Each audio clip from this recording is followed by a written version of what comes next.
कुछ बातें ऐसी होती हैं जो कहीं नहीं जाती हैं, सिर्फ सुनी जाती हैं। जो खबर हम आपको दिखाने जा रहे हैं उसमें सुनने के लिए कई मजेदार और कई विस्फोटक बातें हैं। बुधवार को लोकसभा में राहुल गांधी अपने विरोधियों पर खूब बरसे थे। गुरुवार को यानी कि कल नंबर था पीएम मोदी का। मोदी बोले और ऐसा बोले कि उनकी जो बात है वो तीर की तरह सीधे राहुल गांधी और सोनिया गांधी को चुभ गई।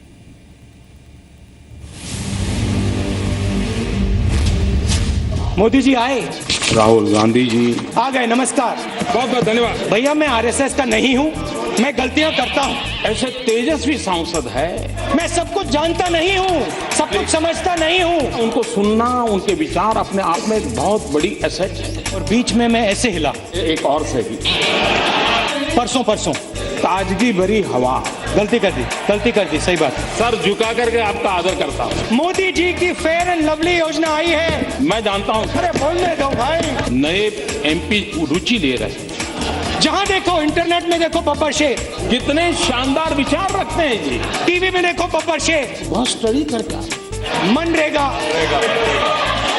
मनरेगा चीजें समझने में बड़ा समय जाता है। अच्छी बात बोली, तो ऐसे थोड़ा मार दीजिए हाथ। आप कुछ बातें ऐसी हैं, थोड़ा सा मार दीजिए।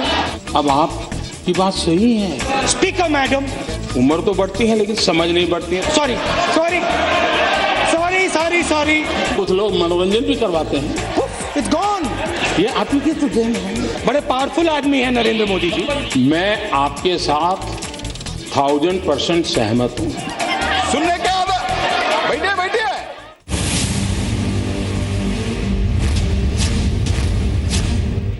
जेएनयू में कन्हैया खड़ा होता है,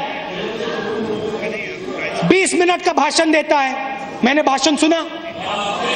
20 मिनट में उसने हिंदुस्तान के खिलाफ एक शब्द नहीं कहा। उसको आप अरेस्ट करते हो। सार्वजनिक जीवन में हम सब लोग आंसरेबल हैं। कोई भी व्यक्ति हमें सवाल पूछ सकता है, पूछने का उसका हक है। लेकिन कुछ है जो जवाबदेह नहीं है, नहीं कोई उनको पूछने की हिम्मत करता है, नहीं उनको कुछ कहने की किसी की ताकत है। मैं घटना का सिर्फ जिक्र करना चाहता हूं, अर्थ आप लोग लगाइए। रशिया के राष्ट्र प्रमुख श्रीमान क्रुश्चेव जब स्टालिन की मृत्यु हो गई, वो उनके साथी थे, तो स्टालिन की मृत्यु के बाद ये जहां जाते थे क्रुश्चेव, स्टालिन की बड़ी आलोचना करते थे। तो एक बार एक सभागृह में क्रुश्चेव अपनी बात बता रहे थे और स्टालिन को उन्होंने जम करके अपना ही पूर्व के नेता को उनकी मृत्यु के बाद बहुत कोसा। एक नौजवान खड़ा हो गया पीछे से, उसने कहा, मिस्टर क्रुश्चेव, मैं आपसे सवाल पूछना चाहता हूं। बोले, आप स्टालिन को इतनी गालियां दे रहे हो, इतना बदनाम कर रहे हो, उसके विरुद्ध जब वो जिंदा थे आप उनके साथ काम करते थे, तब आपने क्या किया? और कुछ पल के बाद क्रुश्चेव ने कहा, जिसने सवाल खड़ा किया है वो जरा खड़े हो जाओ। वो खड़े हो गए। उन्होंने कहा, तुम्हें जवाब मिल गया? तुम जो आज कर पा रहे हो, स्टालिन के जमाने में मैं चाहता था लेकिन नहीं कर पाता था। और इसलिए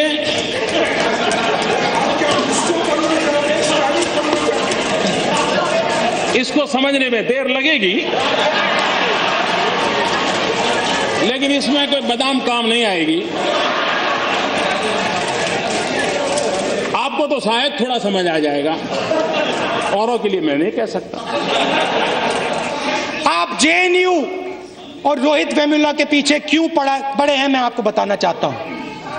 क्योंकि वो गरीब है, क्योंकि वो कमजोर है, क्योंकि वो दलित है, क्योंकि वो आदिवासी है। और आप चाहते हो कि हिंदुस्तान में गरीब वर्ग, आदिवासी वर्ग आगे ना बढ़े, पीछे का पीछा रहे। ये बात सही है कि आप बड़े सीना तान करके कह सकते हो कि मोदी जी चुनाव में भाषण करना अलग चीज है। तुम कहते हो गरीबी हटाओगे, लेकिन तुम्हें मालूम नहीं हम कौन है। अरे हमने गरीबी की जड़ें इतनी जमा दी हैं, इतनी जमा दी हैं। मोदी तुम उखड़ जाओगे, लेकिन इसे उखाड़ नहीं पाओगे। इस बात का कोई इनकार नहीं करेगा कि इस देश के 60 साल के कार्यकाल में अगर हम गरीबों का भला कर पाए होते तो आज मेरे देश के गरीबों को मिट्टी उठाने के लिए, गड्ढा खोदने के लिए मजबूर नहीं होना पड़ा। He told the Congress president that he had solved the Nagaland problem. And the most important question, where has this accord gone now? Bangladesh सीमा का विवाद सुलझा। आप कह सकते हैं देखो, हमने अगर हमारे कार्यकाल में कर दिया होता तो मोदी तुम्हारा अचीवमेंट कहां होता है? ये तो तुम्हारे लिए हमने छोड़ के गए थे, आप ही की तो देन है। मेक इन इंडिया का बब्बर शेर तैयार किया,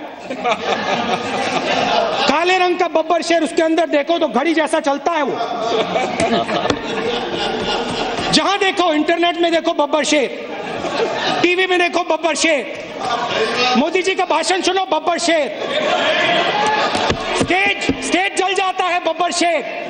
मेक इन इंडिया की मजाक उड़ा रहे हैं ना, मेक इन इंडिया की मजाक उड़ा रहे हैं। जाने ऐसा क्यों है कि हम लोग अपने देश की इमेज ऐसे बनाते हैं जैसे हम भीख का कटोरा लेकर के निकले हो, और जब हम खुद ऐसा कहते हैं तो दूसरे लोग यही बात और ज्यादा चीख करके कहते हैं और ज्यादा मजबूती से कहते हैं। ये मैं नहीं कह रहा हूं, श्रीमती इंदिरा गांधी कह रही।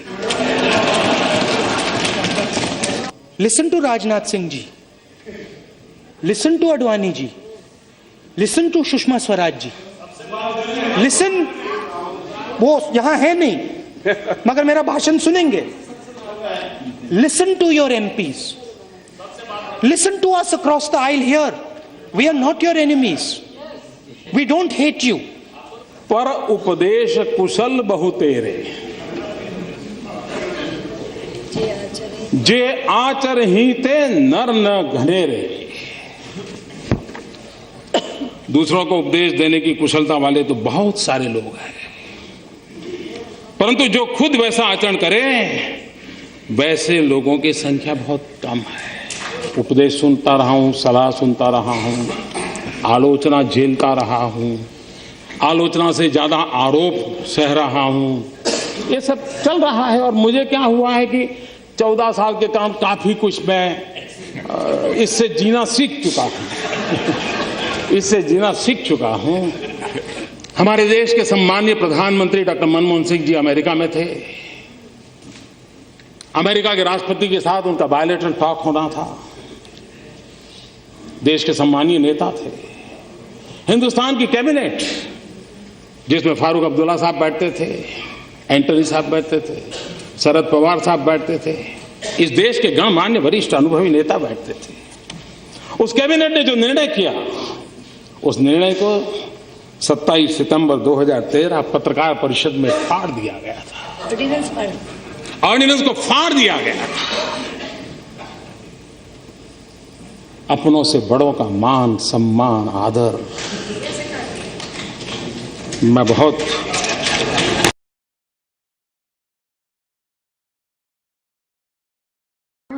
I strongly believe that there is an urgent need to revisit the 1973 Constitution.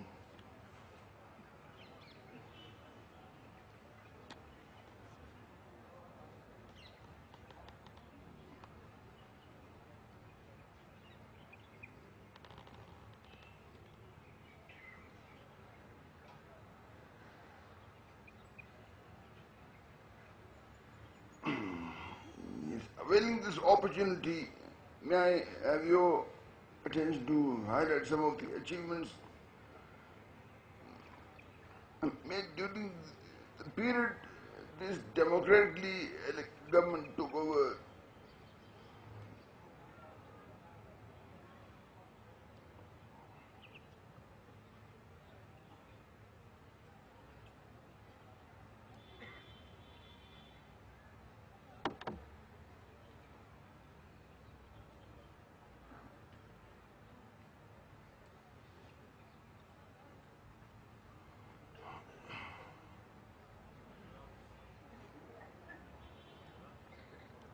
Now starting the follies by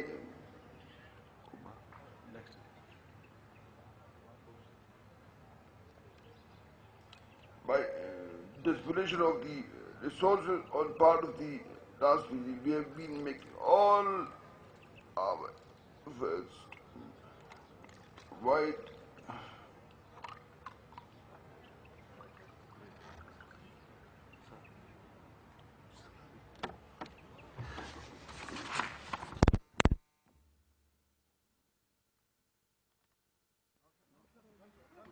कैमरे बंद